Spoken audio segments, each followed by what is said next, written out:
Assalamualaikum warahmatullahi wabarakatuh. Oke, masih bersama saya Agung Yustian di channelnya Sangkuter Skripto. Apa kabar teman-teman semua? Semoga teman-teman semua pada hari ini dalam kondisi sehat walafiat. Amin ya robbal alamin. Oke, walaupun kondisi sekarang masih nyangkut-nyangkut ya, tetap sabar dan tetap semangat untuk kita semua. Oke. Nah, pada kali ini saya akan membahas suatu berita yang cukup hype ya di minggu ini ya, di weekend ini, yaitu mengenai tentang si Elon Musk ya. Karena kabarnya dia itu menjual sahamnya, beberapa sahamnya itu, beberapa persen sahamnya itu, saham Teslanya untuk apa gitu ya. Oke, mari kita lihat ya. Kita buka yang di CNBC ya. Oke, dari CNBC. Sah, Elon Musk jual 930. Mana ini? Sah, Elon Musk jual 930.000 sahamnya di Tesla. Wow, mantap. Oke. Jakarta, CNBC Indonesia. Pengusaha dan investor global asal Amerika, Elon Musk dilaporkan telah menjual 930.000 sahamnya di perusahaan kendaraan listrik Tesla. Hal ini terungkap dari sebuah laporan keuangan yang dirilis pada hari Rabu, 10 November 2021. Mengutip CNBC Internasional, Musk menjual saham-sahamnya itu dengan nilai sebesar 1,1 miliar US dollar atau setara 15 triliun. Dengan penjualan ini, ia masih memiliki lebih dari 170 juta saham di perusahaan yang akan didirikannya itu. Mantap sekali ini, keren banget dia, sangat kaya sekali ya, miliarder. Terus banyak juga yang nge-tweet bahwa dia itu setelah menjual sahamnya itu dia itu jatuh miskin. Itu sangat pembohongan publik sekali ya. Oke. Sebagai catatan, pada penutupan perdagangan hari Rabu waktu Amerika Serikat 10 November atau Kamis pagi pada waktu Indonesia, saham Tesla ditutup naik 4,34% di level 1067,95 US dollar per saham di bursa Nasdaq. Musk menjual saham ini sebagian untuk memenuhi kewajiban pajak. Sebelumnya ia sempat melempar isu penjualan sahamnya di Tesla dalam akun Twitternya dan juga membuka jejak pendapat soal keputusan ini. Banyak yang dibuat akhir-akhir ini dari keuntungan yang belum direalisasi sebagai sarana penghindaran pajak. Jadi saya mengusulkan untuk menjual 10% saham Tesla saya, tulis pengusaha kelahiran Afrika Selatan dalam cuitan yang mengacu pada pajak miliarder yang diusulkan oleh Partai Demokrat di Senat Amerika Serikat. Akibat cuitan ini, saham Tesla merosot lebih dari 15% selama Senin dan Selasa, sebelum rebound lebih dari 4% pada hari Rabunya. Wow, setelah dia melakukan cuitan di Twitternya ya, sebelum dia melakukannya, maka langsung anjlok 15% gitu. Dan kemudian setelah dia menjualnya malah rebound ya 4%. Jadi ya ada feedback ya dari setelah penjualannya. Makin keren nih si Elon Musk ini. Sebelum langkah penjualan, saham Tesla telah dilakukan oleh pimpinan perusahaan Robin Denholm, saudara laki-laki Elon Musk, Kimbal Musk, Era Ehrenpreis, dan juga Antonio Gracias. Mereka melepas ratusan juta dolar saham Tesla sejak 28 Oktober setelah kapitalisasi pasar Tesla melampaui 1 triliun US dollar. Gila. Kimbal Musk menjual sahamnya senilai sekitar 109 juta US dollar tepat sebelum jejak pendapat Twitter saudaranya dan penjualan yang direncanakan dimulai. Keren. Oke. Ada lagi berita ya di sini ya. Nah, katanya ya, ini baru kemarin ya, 12 November ya. 12 November 2021. Oke, nah berita terbarunya. Berita Elon Musk jual saham Tesla mengguncang pasar akhir-akhir ini. Miliarder itu telah menjual total 2,15 juta saham senilai 5 miliar pada hari Kamis. Gila, penjualan datang setelah jejak pendapat yang diterima secara luas bahwa bos Tesla sebelumnya telah mengatur di Twitternya. Oke, mantap ini. Apakah dia akan kembali ngepam Dogecoin? Oke, mari kita lihat di TradingView. Oke, let's go baby.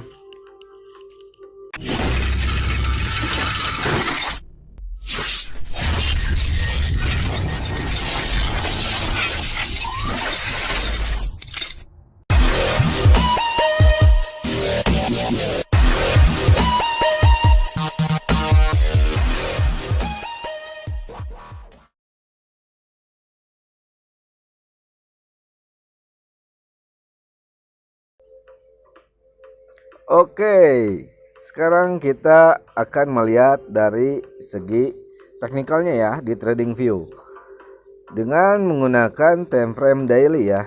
Di sini terlihat pada chartnya itu terlihat wah keunikan yang sangat keunikan banget gitu. Ini keunikannya gila-gilaan gitu. Setiap dia itu ada terbentuk suatu chart, baik itu STP ya atau symmetrical triangle pattern, dia itu akan mengalami pump yang sangat gila ya. Oke, kita lihat ini yang history ya. Kita jangan melupakan dari sebuah story ya, sejarah. Di sini pada tanggal berapa ini? Tanggal 31 Desember atau antara 31 Desember 2020 sampai 1 Januari 2021. Terbentuklah sebuah pattern atau chart yang terbentuk symmetrical triangle pattern. Dalam jaraknya kita lihat di sini dead strength-nya. Kita lihat dead strength-nya dari sini menuju ke sini sekitar 27 hari ya, 27 days. 17 sampai 27 days, kemudian langsung dia tuh loncat gila ke berapa persen sini. Oke, loncat ke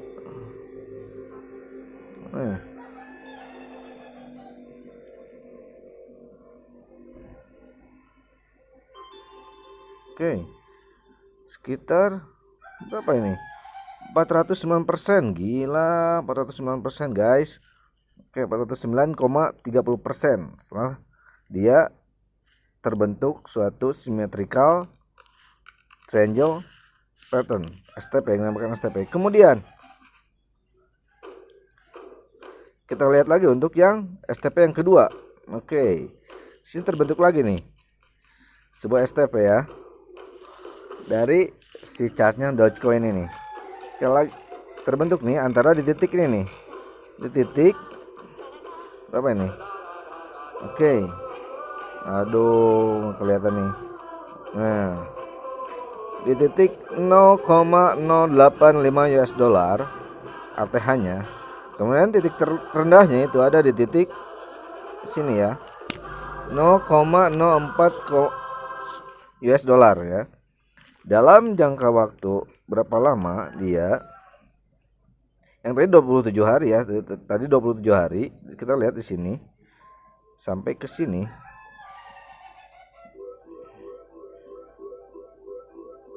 Nah, di sini 60 hari.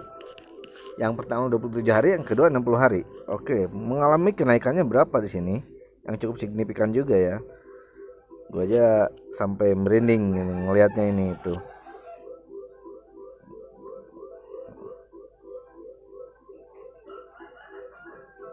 663,66%. Wow, gila, sumpah. Bakal jadi kayak mendadak ya, sultan mendadak kalau misalkan kita itu coba investasi di sini pada saat di bulan ini gitu. Investasi 10 juta aja udah jadi berapa dikali 663% gitu. 6 kali lipatnya. 10 juta udah jadi dapat 60 juta. Gila, mantap. Ini pada tanggal sampai tanggal 2 April ya, tanggal 2 April sampai ke tanggal kenaikannya 14 April 2021. Gila. Ini terbentuk sebuah chart symmetrical triangle patternnya itu kecil gitu ya.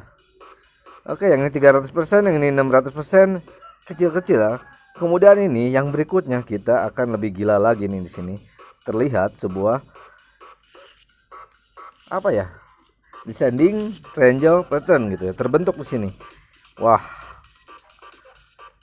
Yang terbaru itu ya. Kita lihat di sini. Oke. Pertama kita lihat di sini ada sebuah titik support. Dia itu berhasil setelah kenaikannya di angka ini. Nah, di angka ini ketika dia menaikkan di angka ini, kemudian dia melakukan koreksi ya, koreksi ke titik ini di titik berapa ini? Nah, di titik 0,16.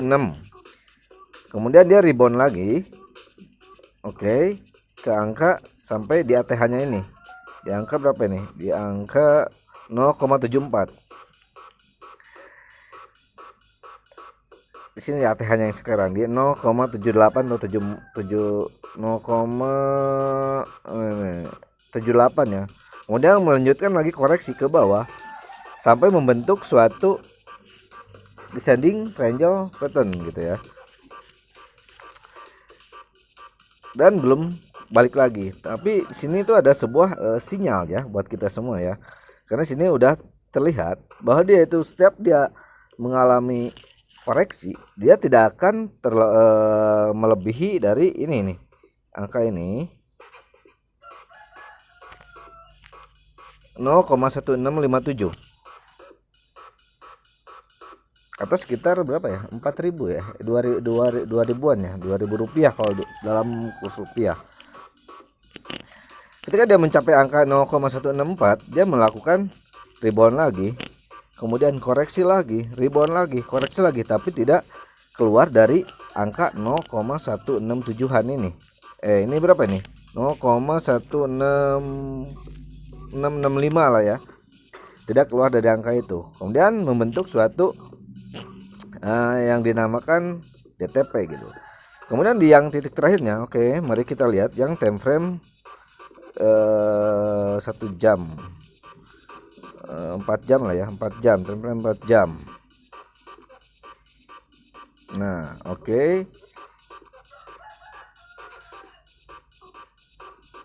Kalau di time frame daily-nya itu terlihat dari tadi ada terbentuk sebuah descending triangle pattern. Kalau di time frame-nya 4 jam, kita melihat suatu kenaikan di sini ya. Di sini dia itu udah titik terakhir nih. Sini titik terakhir, di bawahnya itu membentuk suatu apa ini? Nih. Oke. 0,194 di sini titik bawahnya ya. Oke, gue mau coba pakai horizontal line ya. Horizontal line. Aduh, salah nih guys. Oke, di sini di titik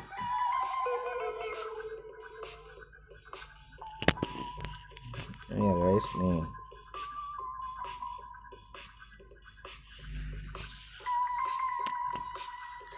Dia titik koreksi yang terakhir itu ada di titik ini guys.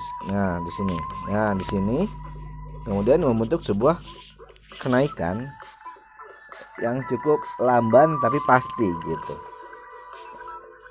chartnya itu. Nah, oke. Ini adalah tren bullishnya dia si Dogecoin ya. Terlihat di sini bahwa dia itu beberapa kali mengalami kena gitu, supportnya dapat, resistennya dapat, terlihat. Oke ya. Nah, resistennya dapat 1 2 3 4, oke.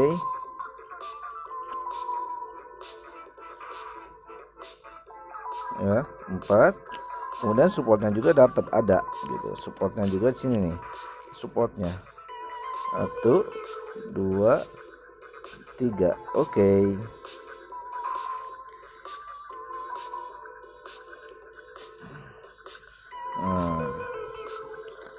Begitu guys.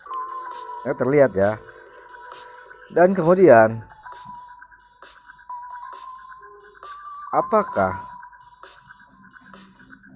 ini adalah sebuah sinyal ya untuk si Dogecoin itu untuk lanjut ke kembali ngeboom gitu. Melebihi dari yang sebelum-sebelumnya. Dia itu sampai ke 600%, 300% gitu ya. Begitu. Kalau ini mungkin akan lebih gila lagi. Kalau yang sebelumnya itu terlihat STP-nya itu ya sedikit-sedikit gitu ya. Cuman sedikit kecil, langsung ngeboom. Ada lagi, terjadi lagi ini apa? yang symmetrical angel pattern lagi, kemudian bullish lagi gitu. Sini terlihat tuh berapa kali, udah 2 kali pengalaman gitu ya. 1 2, oke, 1 2 gitu ya. Oke, apakah yang ini, oh sorry, ini adalah suatu berikutnya gitu, yang ketiga. Menurut analisa saya ya, menurut analisa saya di sini itu adalah sebuah momentum,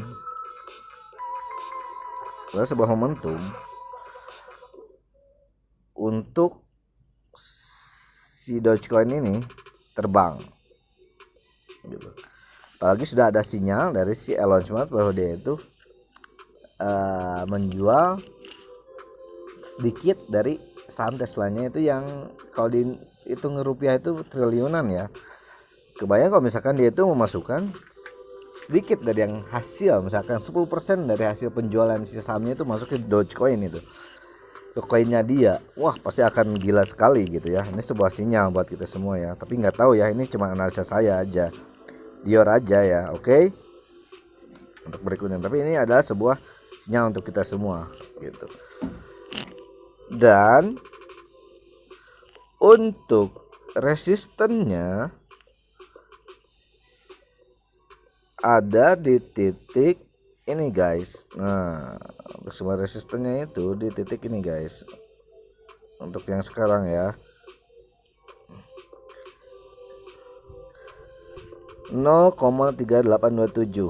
Oke. Kenapa kurang? Nah, di sini guys, 0,387. Oke.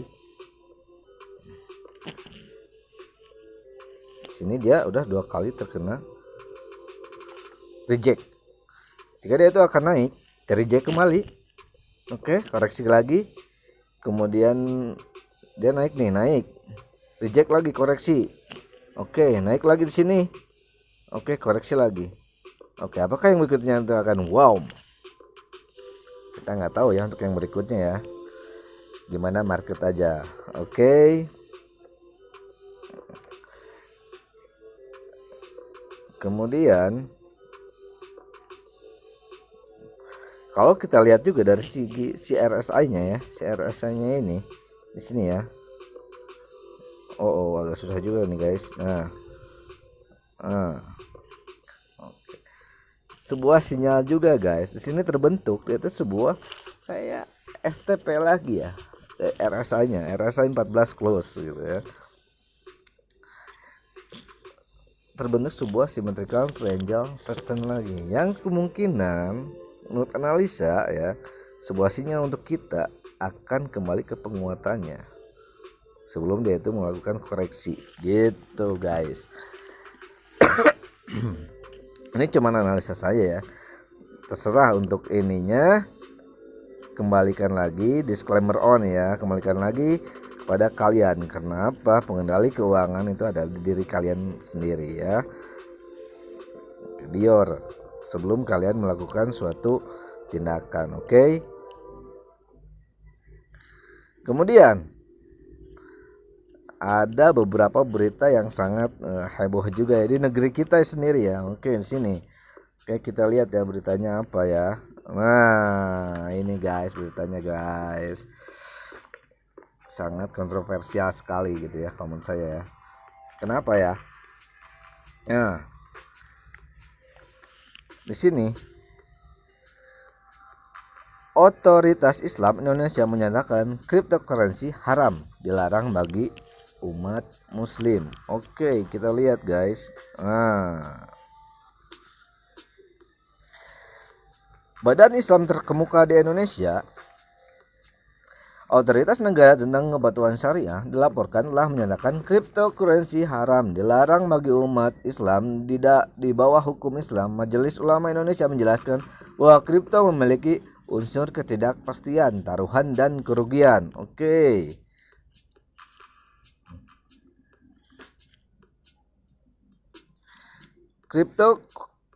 cryptocurrency dilarang bagi muslim berdasarkan hukum Islam di Indonesia. Oke. Majelis Ulama Indonesia atau MUI, badan Islam tertinggi negara yang memegang otoritas kepatuhan syariah, dilaporkan telah menyatakan penggunaan kripto sebagai mata uang haram, dilarang menurut hukum Islam bagi umat Islam. Oke. Asrorun Niyam Soleh, Kepala Dekret Agama, menjelaskan pada hari Kamis setelah Dewan mengadakan sidang ahli bahwa cryptocurrency memiliki unsur ketidakpastian, taruhan, dan bahaya. Ya, reporter dari Bloomberg ya. Wah, sampai mendunia ya, gila ya. Sampai ke bitcoin.com juga masuk gitu guys. Namun, ia mencatat bahwa jika kripto dapat mematuhi prinsip syariah dan tepat menunjukkan manfaat yang jelas, maka kripto dapat diperdagangkan sebagai aset digital atau komoditas. Oke. Indonesia, negara dengan populasi muslim terbesar, diperkirakan memiliki 231 juta muslim yang merupakan 86,7% dari populasi negara itu sendiri. Oke. Lanjut ya guys.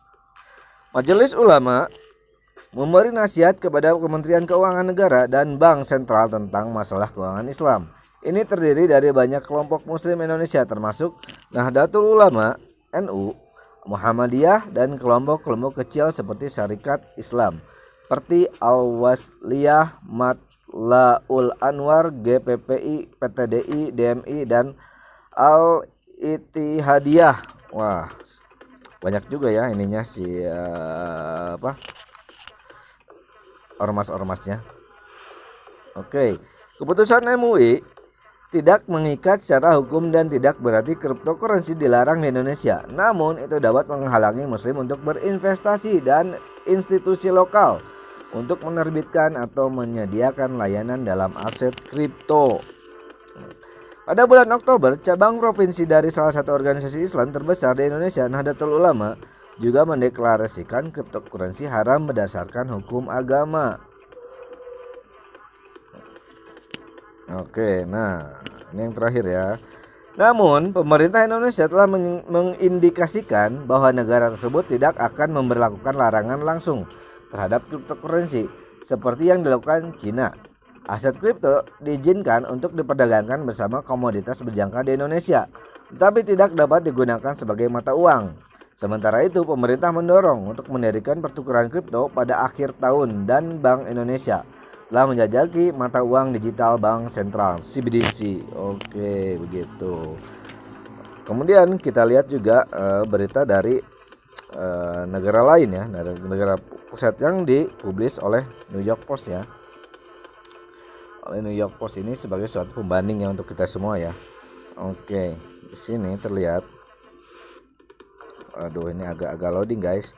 Nah, Saudi WA atau Uni Emirat Arab menggelar karpet merah untuk kripto saat Amerika Serikat bersikap dingin. Nah, di sini guys.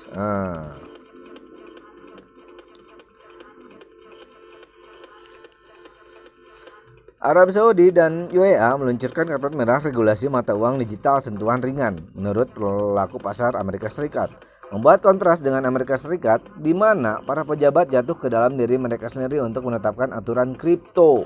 Oke. Rekayasa keuangan seperti CEO Goldman Sachs David Solomon dan CEO Blackstone Stephen Schwarzman melakukan ziarah ke inisiatif investasi masa depan di Riyadh minggu lalu, di mana mereka bergabung dengan beberapa nama terbesar dalam aset digital termasuk Brad Garlinghouse, CEO Ripple Labs, dan Mike Novogratz, CEO Galaxy Digital. Oke.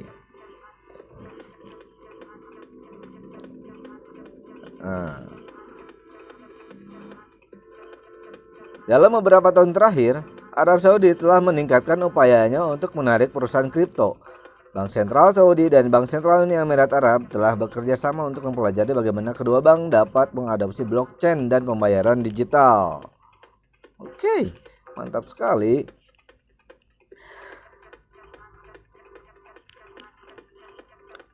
The official stamp, persetujuan resmi mulai menunjukkan hasil, kata Novogratz.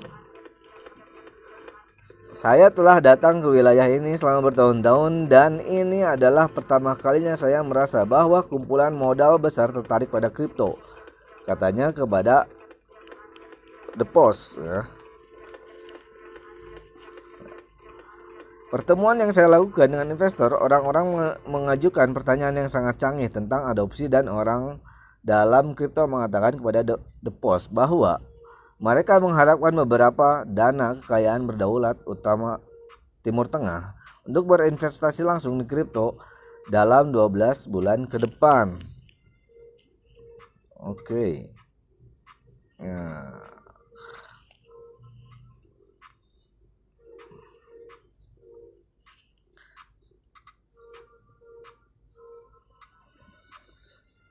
di Arab Saudi, penekanan pada kripto adalah bagian dari visi Saudi 2030 negara itu yang bertujuan untuk mendiversifikasi ekonomi dan menjadikan negara itu sebagai pusat inovasi. Oke, sangat keren sekali ya ininya, pemikirannya gitu ya. Di Uni Emirat Arab, kata Gerlinghaus, negara itu telah menciptakan apa yang disebut zona bebas finansial atau area yang sebagian besar bebas pajak dan regulasi ketat. Nah, sementara itu ketika Arab Saudi dan UEA memposisikan diri mereka sebagai pelabuhan yang aman bagi perusahaan cryptocurrency, Amerika Serikat semakin mempersulit perusahaan yang sama untuk beroperasi di dalam negeri, kata para kripto. Gitu. Ambil perusahaan blockchain, perusahaan Ripple baru minggu lalu. Arab Saudi mengumumkan negaranya akan meluncurkan platform likuiditas sesuai permintaan Ripple dalam upaya untuk mempermudah pembayaran internasional. Oke, ini si Gerlinghaus itu ya. Gerlinghaus. Nah.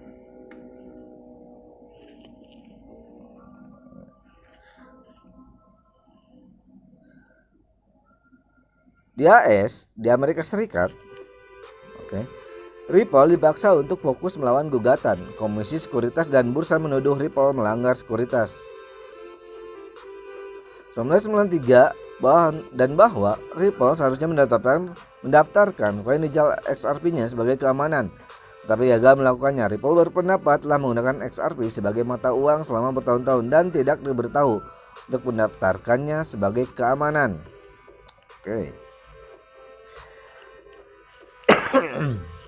Sementara itu, Departemen Keuangan pada hari Senin menggandakan sikap kripto agresifnya dalam sebuah laporan yang menganjurkan Kongres menindak penerbit stablecoin cryptocurrency yang menggelembung yang dipatok ke mata uang fiat seperti dolar dan mengatur teknologi sebagai bank tradisional. Wah, ini adalah sebuah jadi si Amerika itu nggak mau gitu kalau si kripto itu terus sampai menjajaki dunia gitu ya, karena akan menghancurkan sistem bank. Si Gary Gensler dari SEC ya. Yang terakhir, bahkan ketika kripto menghadapi jalan yang mungkin sulit di depan dengan regulator Amerika Serikat, mereka mengatakan bahwa mereka berharap tentang prospek mereka di Timur Tengah, sebagaimana dibuktikan oleh perjalanan besar ke wilayah tersebut untuk konferensi tahun ini. Gitu, kata para pesertanya. Kripto memainkan peran yang lebih besar dari FII daripada tahun-tahun sebelumnya. Bob Diamond, mantan CEO Barclays, yang membantu bahwa perusahaan Crypto Circle ke Republik melalui SPAC, mengatakan kepada The Feds, pada tahun lalu kripto menjadi begitu besar sehingga orang tidak bisa mengabaikannya.